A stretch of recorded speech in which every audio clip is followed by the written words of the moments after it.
جانیں قربان ہو جائیں ختمی مرتبت کو قلم دوا دینے والے صحابہ پر، ہماری جانیں قربان ہو جائیں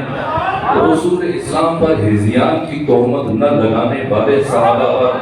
ہماری جانیں قربان ہو جائیں حدیبیہ کے موقع پر ختمی مرتبت کی صلح میں شک نہ کرنے والے صحابہ پر، ہماری جانیں قربان ہو جائیں جنگ احد میں پیغمبر گرامی اسلام کا ساتھ نہ چھوڑ دینے والے صحابہ پر، ہماری جانیں قربان ہو جائیں رسول اسلام کی، ہماری جانیں قربان ہو جائیں رسول اسلام کی آواز سے اپنی آواز بلند نہ کرنے والے صحابہ پر، ہماری جانیں قربان ہو جائیں رسول اسلام کے دروازے کی حرمت کو ذہنوں میں رکھنے والے صحابہ پر۔ معیار ذات نبوی ہے، معیار ذات مصطفیٰ ہے، یہی اقبال نے قانون دیا کہ محمد سے وفا تو نے تو ہم تیرے ہیں، یہ جہاں چیز ہے کیا لوح قلم تیرے ہیں، جس نے حرمت دروازہ ختمی مرتبت کا پاس رکھا ہمارے سر کا تاج ہے۔ آپ کہیں رضی اللہ کہو رضی اللہ کہہ دیں گے، آپ کہو اس کو آپ رحمت اللہ علیہ کہیں ہم رحمت اللہ علیہ کہہ دیں گے، آپ کہو اس کا سلام بھیجو ہم سلام بھیجیں گے۔ مرکز ذات مصطفیٰ ہے، محور ذات مصطفیٰ ہے، جو آئے آ کر ختمی مرتبت کے دروازے پر جھک جائے ہمارا سلام، ہماری نسل قربان، ہمارا معیار ذات مصطفیٰ ہے، ہمارا معیار ذات ختمی مرتبت ہے، ہمارا معیار رسول اسلام ہے۔ جو جھک جائے رضی اللہ ہمارا سلام، جو نہ جھکے رسول کے دروازے پر یا بطول کے دروازے پر رحمت اللہ علیہ دور کی بات ہے، رضی اللہ دور کی بات ہے۔ ہم صرف ایک لفظ کی بہت موضوع اور مناسب سمجھتے ہیں اور اپنی نسلوں کو بھی وصیت کر کے چلے جائیں گے، اگر کوئی رسول کا وفادار نہیں، اگر کوئی بطول کا وفادار نہیں، اس کے لیے ہمارے پاس ڈکشنریوں میں صرف ایک لفظ بچ جاتا ہے کہ اس پر ہماری اور ہمارے نسلوں کی قیامت تک یہ لعنت پڑتی رہے گی۔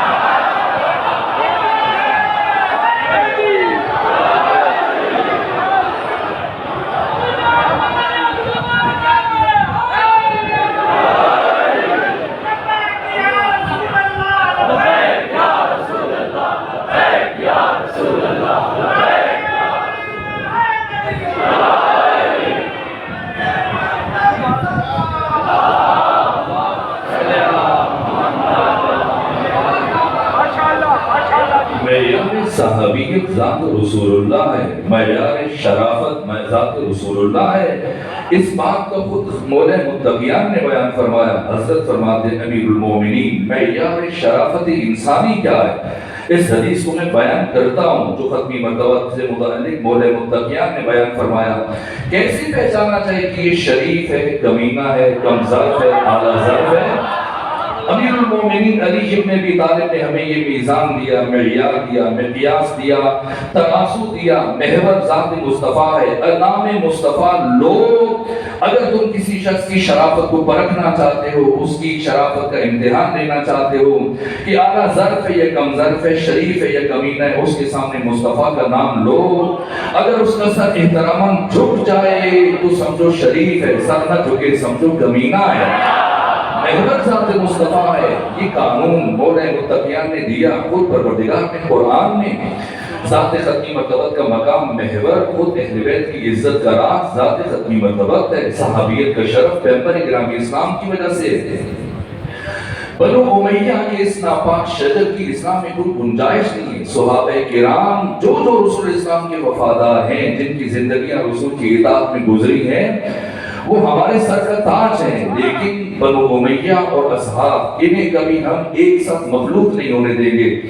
ان درمیان کے درمیان حد فاصل کا نام ایک حسین ابن علی ہیں۔ مجھ سے میرے بزرگوار کل مجھ سے خواہش کر رہے تھے کہ دن گزر رہے ہیں، آپ سب کا کردار بیان کر رہے ہیں اور بنو امیہ کی بات کرتے ہیں، امیر شام کی بات کرتے ہیں۔ آپ نے ابھی تک امام حسن مجتبیٰ کی کسی وہ گفتگو بیان نہیں کی۔ میں پھر کبھی بیان کروں گا، انہوں نے کہا پھر شاید ہم زندہ نہ رہیں۔ بات اس مرحلے پہ پہنچ گئی، اس نہج پہ پہنچ گئی جبکہ میں ان 6 افراد کا کردار بیان کر کے ان 12 جو سپہ سالار ہیں یزید کی طرف سے میدان کربلا میں ان کی طرف اشارہ کرنا چاہ رہا تھا، اور جواباً پھر ادھر سے امام حسین کی فوج کے سپہ سالار کا جوابی کردار بیان کرنا چاہ رہا تھا۔ لیکن اب اس مرحلے پر سماعتیں اتنی خوبصورت ہو چکی ہیں کہ میرا دل چاہتا ہے کہ میں اس بزرگوار کی بات کے جواب میں بیان کروں امام حسن مجتبیٰ کے کردار کا بھی ایک جملہ جو امیر شام کے دربار میں آپ نے گفتگو کی۔ امیر شام کے ساتھ مبادہ میرے دل میں کثرت رہ جائے گی کہ بزرگوار نے خواہش کیوں میں بیان نہ کر سکا، یہ کردار ہے امام حسین کے۔ کل میں نے امام حسین کی گفتگو بیان کی، امیر شام کے ساتھ جو آپ نے گفتگو کی، دوسری اس سے پہلے جو گفتگو ہے وہ امام حسن مجتبیٰ۔ جب امیر شام مدینے میں آیا اور سب کو بلایا، تفصیلات ہیں گریز کرتے ہوئے بس حضور کی خواہش کے احترام میں، چونکہ وقت بہت کم بچا، 2 سے 3 جملے عرض کروں گا۔ جب پہنچا مدینے میں، سب کو بلایا، یزید کی ولایت عہدی کا راستہ ہموار کرنے کے لیے بیعت کے لیے درہم و دینار کی تھیلیاں تقسیم کرنا شروع کر دی، اور یہی پیغام امام حسن مجتبیٰ کے لیے بھی بھیجا کہ آپ بھی آئیے گا۔ دن گزر گیا، امام نہیں آئے، صبح سے بیٹھے امیر شام مسجد میں وفود سے، افراد سے، شخصیات سے، خواص سے ملاقاتیں کر رہے، زور کے بعد عصر آ گئی، امام حسن مجتبیٰ نہیں آئے، یہاں تک کہ سورج ڈھلنے لگا، ہنگام غروب امام حسن مجتبیٰ مسجد نبوی میں داخل ہوئے۔ امیر شام کی دیوری پر بل تھے، جیسے امام پہنچے گا میں سمجھ گیا آپ نے کیوں تاخیر کی، اس لیے تاخیر کی کہ سارا دن گزرنے کے بعد میرے پاس جتنا مال و متاع ہے اہل مدینہ میں تقسیم کر دوں، جب آپ آئیں تو میرے پاس کچھ نہ بچا ہو، اور اس طرح سے میری سرخی ہو جائے، خفت ہو جائے۔ لیکن حسن مجتبیٰ یاد رکھنا، انا ابن ہند، میں ہند کا بیٹا ہوں، جتنا میں نے سارے مدینے والوں کو دیا اس سے زیادہ میں نے پہلے سے آپ کے لیے الگ کر کے رکھا ہے، تاکہ آپ کو میری حیثیت کا اچھی طرح سے اندازہ ہو جائے۔ یہ کہا اور اس کے بعد جگہ چھوڑی، داہنے طرف امام حسن مجتبیٰ اس کی مسند پہ بیٹھے، اور بیٹھ کے اس نے دوسرا جملہ کہا کہ اے حسن مجتبیٰ انا خیر منکا، میں آپ سے افضل ہوں، میں آپ سے بہتر ہوں، میں آپ سے اچھا ہوں، میرے پاس حکومت ہے، 3 بر اعظم میرے کنٹرول میں ہے، آپ کے پاس کچھ نہیں بچا، اب خالی ہے، مدینے میں رہتے ہیں ایک عام انسان کی مثل، انا خیر منکا، میں آپ سے افضل اور بہتر ہوں۔ جیسے یہ سنا امام حسن مجتبیٰ نے امیر شام کی آنکھوں میں آنکھیں گاڑ دی، اور اس کے بعد جملہ کہا، اے امیر شام، حسن مجبور ہے کہ وہ ایسی بات اپنی زبان سے ادا نہیں کر سکتا، اس لیے کہ حسن مجتبیٰ تجھ جیسے شخص کے ساتھ اپنا تقابل کرنا اپنی توہین اور بے ادبی سمجھتا ہے۔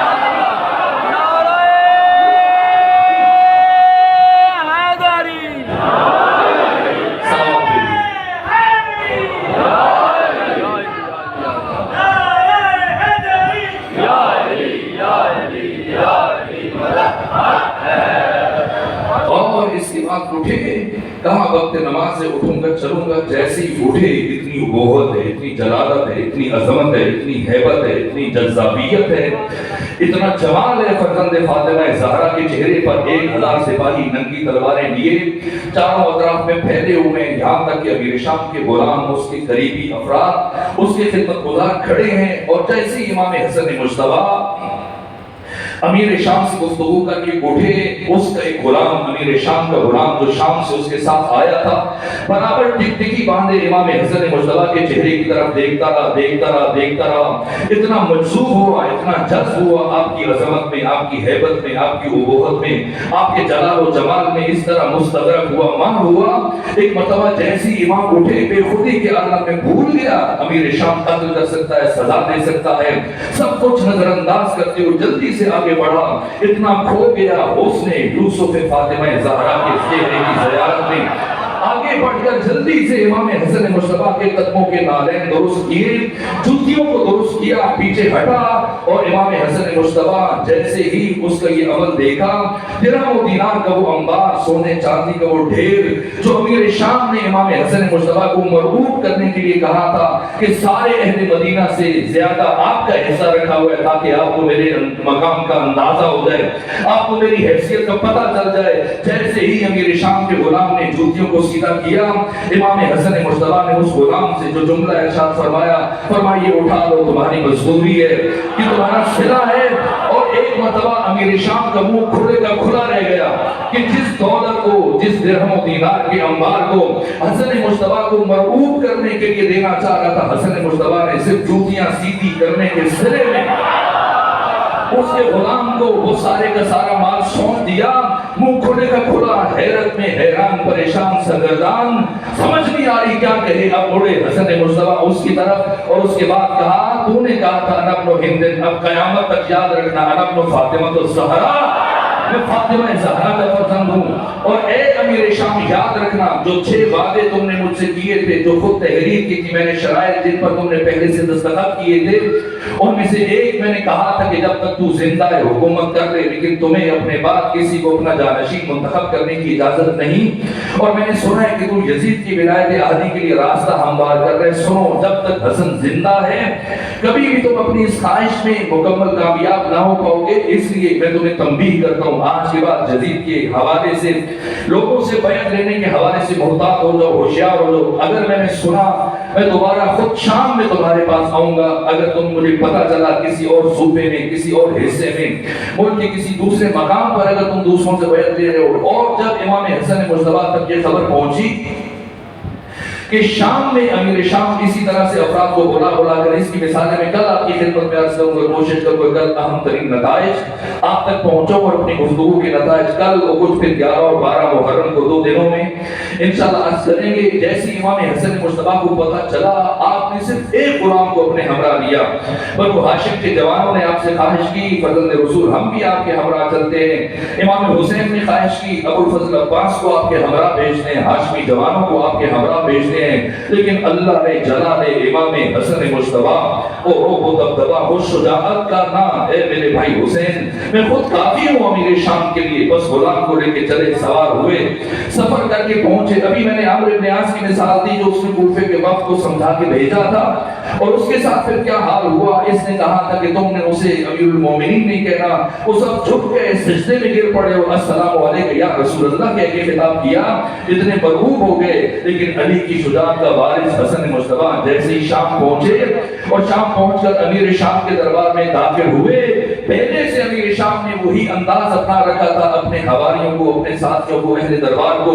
یہ کہہ رکھا تھا کہ حسن مجتبیٰ مجھے پتہ چلا ہے کہ مدینے سے چل چکے ہیں، مجھے مروان بن حکم نے قاصد روانہ کر دیا تھا،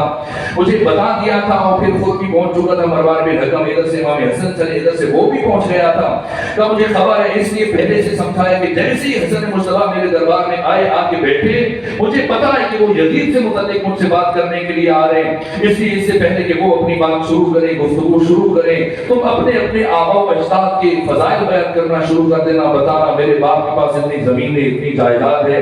اتنے نوکر چاکر ہیں، اتنے اس کے پاس غلام ہیں، اتنی بھیڑ بکریاں، اتنے ریوڑ ہیں، اتنے اونٹ گھوڑے خچر ہیں، دوسرا بتائے، تیسرا بتائے، چوتھا بتائے، ہر ایک اپنے باپ کے دادا کے اوصاف بیان کرے، کمالات بیان کرے، فضیلتیں بیان کرے، اتنی فضیلتیں بیان کرو کہ حسن مجتبیٰ جو پہلے سے تھکا ہوا پہنچے گا، یہ ساری باتیں سنے گا، زد ہو جائے گا، اور سارے اپنے آباء و اجداد کے فضائل بیان کرنے کے بعد پھر حسن سے کہنا کہ اس کا باپ تو بہت بیچارہ شخص تھا، خاک پر بیٹھتا تھا، ابو تراب نام تھا، لوگوں کے درمیان فقیروں کے ساتھ بیٹھ کے کھانا کھاتا تھا، ان کے درمیان بیٹھ کے باتیں کرتا تھا، غریبوں کے درمیان فیصلے کرتا تھا، میرا باپ ایسا تھا، میرا دادا ایسا تھا، اس طرح سے کہ حسن مجتبیٰ زد ہو جائے، اتنے زد ہو جائے کہ مجھ سے گفتگو کے قابل نہ رہے، لیکن جیسے ہی فرزند علی ابن ابی طالب، فرزند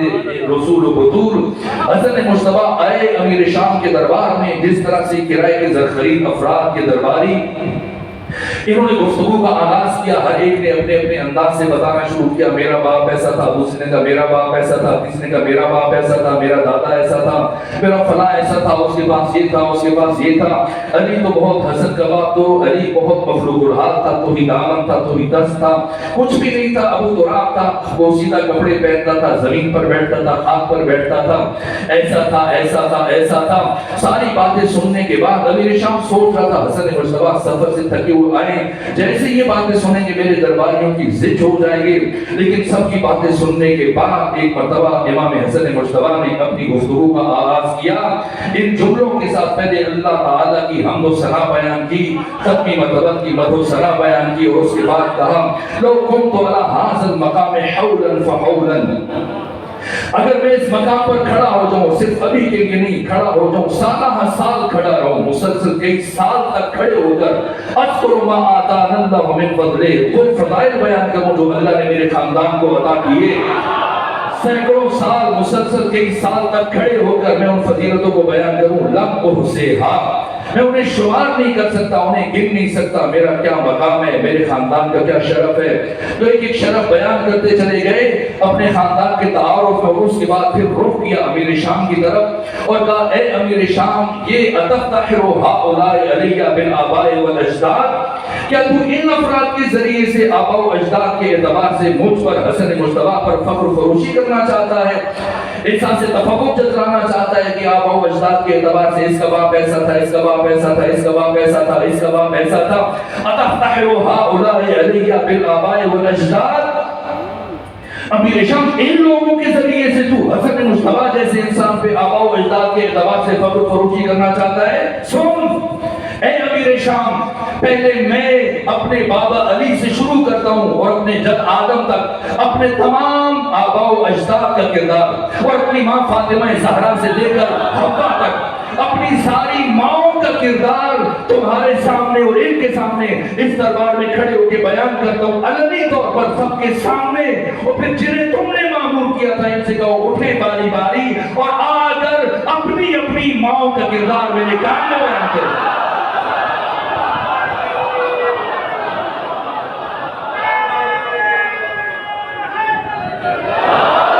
میرے کام میں بیان کریں۔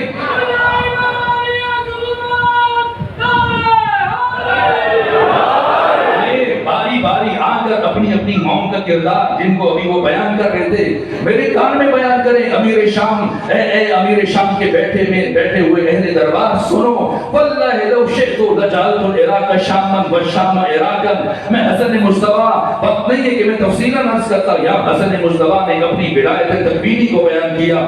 اپنے اختیار کو بیان کیا، فرمایا سنو واللہ لو شئت لجعلت العراق شاما والشام عراقا، اگر میں حسن مجتبیٰ چاہوں عراق کو شام بنا دوں، شام کو عراق بنا دوں، اور رجل امرأتن والامرأت رجلا، چاہوں تو مرد کو عورت بنا دوں، عورت کو مرد بنا دوں۔ یہ سننا تھا کہ اہل دربار میں سے ایک شخص اٹھا اور یہ جملہ کہا، اے ابن ابو تراب، من یقدر علی ذلک، کس نے اتنی طاقت ہے کہ وہ اتنا بڑا دعویٰ کر سکے کہ عورت کو مرد بنا دوں، مرد کو عورت بنا دوں۔ سورہ مبارکہ یاسین کے آخر میں آپ کی آیت پڑھتے ہیں، اذا اراد اللہ شیئا ان یقول له کن فیکون، کہ جب اللہ کسی شے کا ارادہ کرتا ہے کہتا ہے ہو جا، پس وہ ہو جاتی ہے۔ یہ 14 اللہ کی مشیت کے مظہر، یہ 14 اللہ کی رضا کے زر، یہ 14 خود اللہ کا ارادہ ہے۔ جیسے وہ حسین ابن علی روز عاشور جب حر ابن یزید الریاحی امام حسین کی بارگاہ میں آیا، آ کر کہا منہاج الدموع اٹھائیں، دمت الثاقبہ اٹھائیں، اللحوف اٹھائیں، مکتب ابن مخنف اٹھائیں، مکتب کی کوئی کتاب اٹھائیں۔ جب حر ابن یزید الریاحی نے حسین سے کہا آقا کیا میری توبہ قبول ہو سکتی ہے؟ حسین کہتے دعا کروں گا، آ جانا، اللہ تمہیں معاف کر دے گا۔ نہ کوئی کتاب اٹھائیں دیکھیں حسین نے کیا فرمایا، فرمایا ہو جا، اللہ نے تجھے معاف کیا۔ حسین اللہ کی رضا کا مظہر، حسین خود مشیت خدا، حسین خود ارادہ خدا، اور حسین کے بڑے بھائی حسن مجتبیٰ مظہر مشیت پروردگار۔ جیسے ہی میں نے کہا سورہ یاسین کی آیت، ایسا نہیں خمینی بت شکن نے اس کی تفسیر میں یہ جملہ لکھا کہ ایسا نہیں کہ پہلے اللہ ارادہ کرتا ہے پھر اس کے بعد کہتا ہے پھر ہو جاتا ہے، نہ ارادہ کرنا کہنا ہے، کہنا ہو جانا ہے۔ جیسے کہ ابن ابی تراب، من یقدر علی ذلک، علی کے بیٹے کس میں اتنی صلاحیت ہے کہ وہ اتنا بڑا دعویٰ کر سکے؟ یہ نہیں کہ ہو جا پھر وہ ہو گیا، نہ بس اتنا فرمایا اما تستحیین ان تقعدی بین الرجال، شرم نہیں آتی عورت ہو کے مردوں کے مجمع میں بیٹھ گئی؟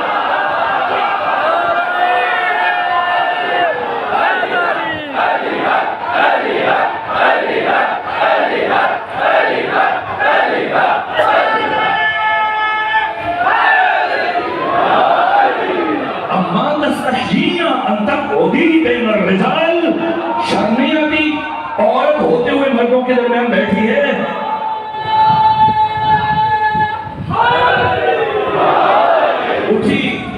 اٹھی اور چلی، لیکن اب اللہ کا جلال میں فسار الامام عن عقبها فنادى الامام عن عقبها، امام نے آواز دی صدا پوری سنو، تو عورت بنی ہے، وہ جو پہلے گھر میں ہے تو عورتیں اکٹھی ہو جائیں نا، قد صارت عیالک رجل، جا وہ جو عورت گھر میں تھی اب وہ مرد بن چکا۔ یہ گیا سناٹا چھا گیا، سناٹا چھا گیا، امیر شام کے دربار میں بہت دیر تک سکوت طاری رہا، اور اس کے بعد ایک مرتبہ امیر شام نے جھجکتے ہوئے، ڈرتے ہوئے، سہمے ہوئے کہا، اے علی کے بیٹے لقد فضحتنی، کیا آپ نے میرے گھر میں آ کر مجھے رسوا کر دیا؟ گھر میرا، تاج میرا، تخت میرا، حکومت میری، سلطنت میری، رعایا میری، اہل دربار میرے، ان کے سامنے آ کر آپ مہمان میری توہین کر دی۔ اب رخ کیا امام حسن مجتبیٰ نے امیر شام کی طرف اور فرمایا، سن اے لکڑی کے تخت پر بیٹھ کر فخر فروشی کرنے والے، پہچان حسن کون ہے؟ اے لکڑی کے تخت پر بیٹھ کر فخر فروشی کرنے والے، ان العرش سریری، حسن مجتبیٰ کا تخت عرش پروردگار ہے، وَأَحْمَدُ ضمیری، اور میرے ضمیر کا نام محمد مصطفیٰ ہے، وَعَلِيٌّ امیری، میرے امیر کا نام علی ابن ابی طالب ہے، وَالْحُسَيْنُ وزیری، میرے وزیر کا نام حسین ابن علی ہے، وَجِبْرِيلُ فقیری، اور میرے دروازے کے فقیر کا نام جبرائیل ہے۔ اور جو اگلا جملہ کہا فرصت نہیں کہ اس کی وضاحت کر سکوں، صرف مرد کے لیے اور سیری عورت کے لیے اشارہ کافی ہے، جو کہ صاحبان معرفت تشریف فرمائے، کہا کہ ان العرش سریری، والاحمد ضمیری، وعلی امیری، والحسین وزیری، والجبریل فقیری، وان شئت اقل لک سیری، تو بھی انسان بنتا ہے، تجھے بھی کہہ دوں سیری۔ سکتا کاری ہوا،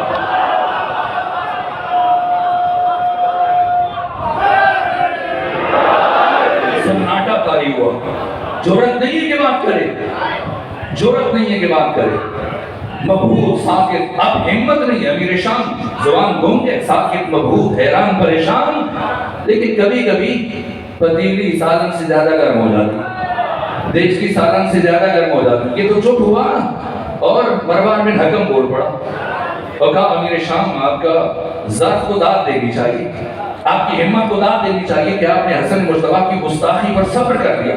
اگر میں ہوتا تو میں حسن مجتبیٰ کا سر حسن کے دم سے جدا کر چکا ہوگا۔ جیسے ہی سنا امام حسن مجتبیٰ نے رخ کیا مروان بن حکم کی طرف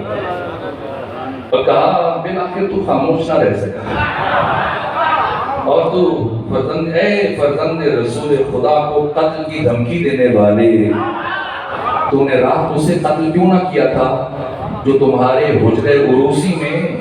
تمہارے گھر میں، تمہارے حرم کے ساتھ مشغول تھا؟ وہاں غیرت دکھاتے، رسول کے بیٹے کو غیرت دکھا رہے ہو۔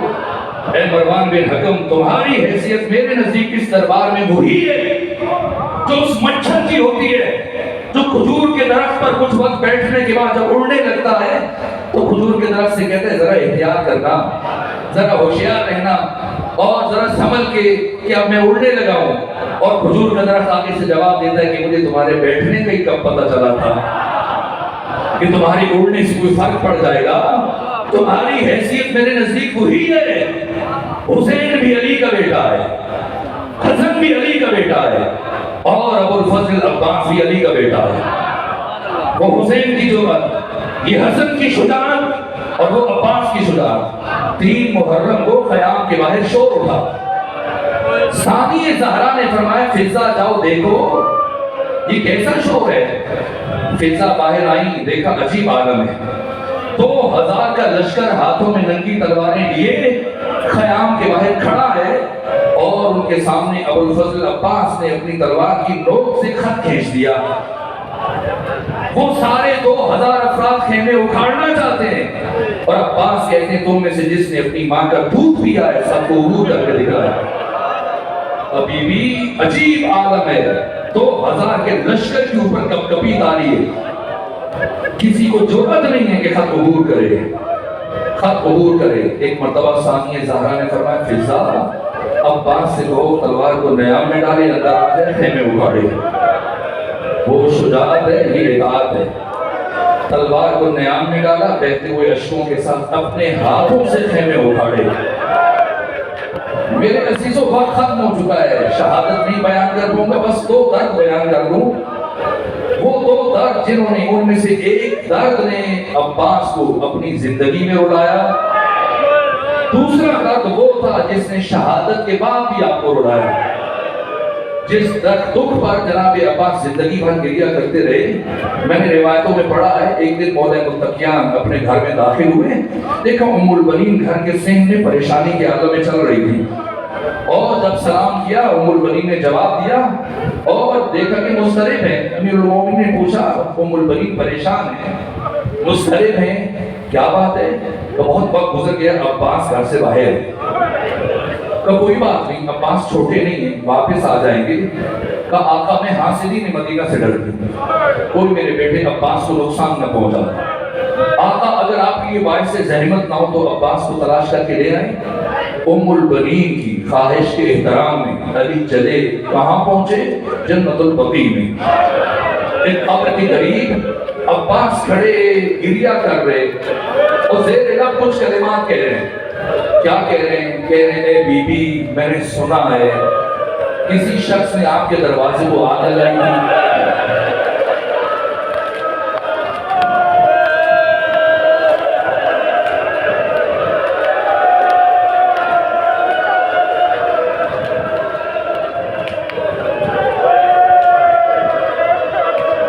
بی بی میں نے سنا ہے کسی شخص نے آپ پر جلتا ہوا دروازہ گرایا تھا. بی بی میں نے سنا ہے کسی شخص نے آپ کے رخسار پر تماچے مارے تھے.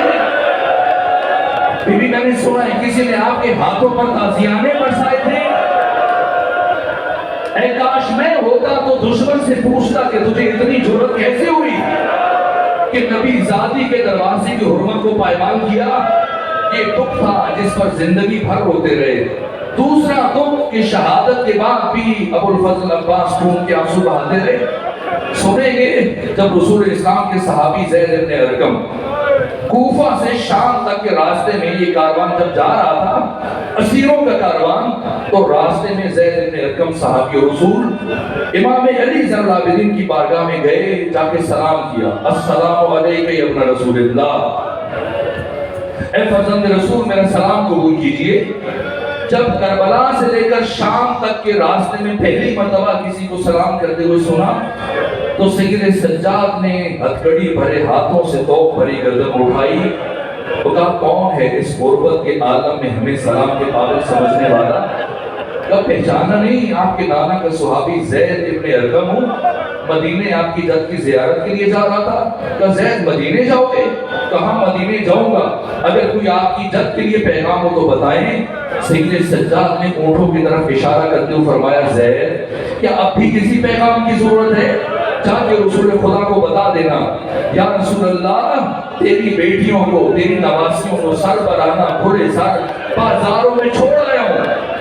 بس آخری جملہ عرض کروں میرے عزیزوں, تفصیلات سے گریز کرتے ہوئے. ایک مرتبہ زید نے شہیدوں کے سروں کی طرف دیکھا اور دیکھنے کے بعد پوچھا آقا یہ سر جو تلاوت کر رہا ہے یہ سر کس کا ہے؟ کہ زید پہچانا نہیں, یہ میرے بابا حسین ابن علی کا سر. کہیں تو دو سر ایک ساتھ نظر آ رہے ہیں, کہ یہ میری پھوپھی زینب کے اور محمد کے سر ہیں.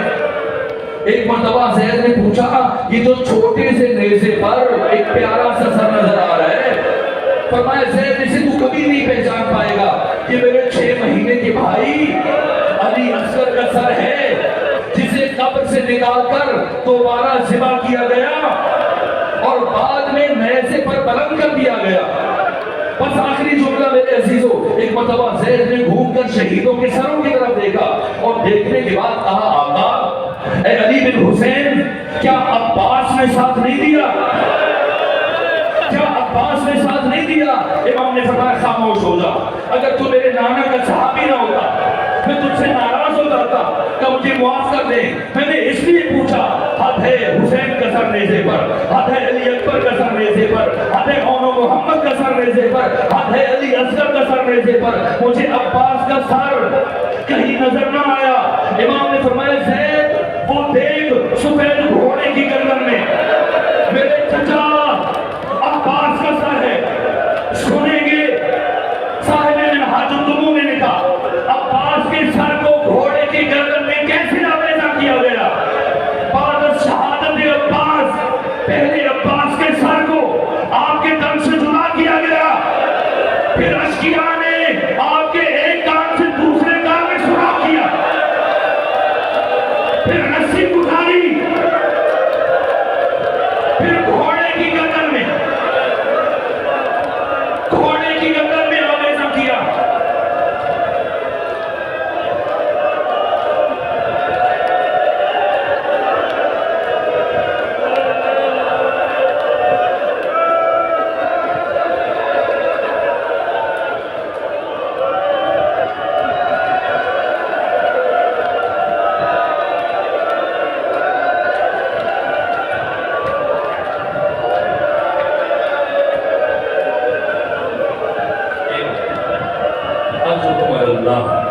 فاطمہ زہرا راضی ہو، امیر المومنین آپ کی شفاعت فرمائیں. یہی حق ہے، ایک ایک عشق کا آپ کو سیدہ زہرا اجر عطا فرمائے. پروردگار ان آوازوں پر اپنی رحمتیں نازل فرمائے.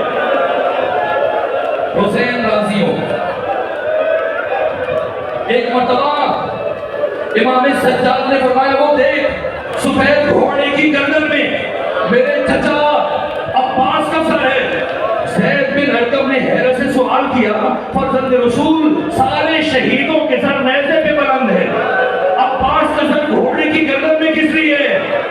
فرمایا زید نہ میں بتا دوں گا اس کی وجہ نہ تو سن پائے گا، چلو خود جا کے چچا سے پوچھتے ہیں. اور جب قریب پہنچ کر امام سجاد نے سلام کیا، عجیب کیفیتیں، عجیب جملے ہیں. ایک مرتبہ کہا کہ میرے جد کا صحابی زید بن ارقم پوچھ رہا ہے کہ کیوں آپ کا سر گھوڑے کی گردن میں ہے. لبہائے عباس میں جنبش پیدا ہوئی. فرمایا ارے رسول کے صحابی میرے سر کو دشمنوں نے کئی مرتبہ نیزے پہ بلند کیا،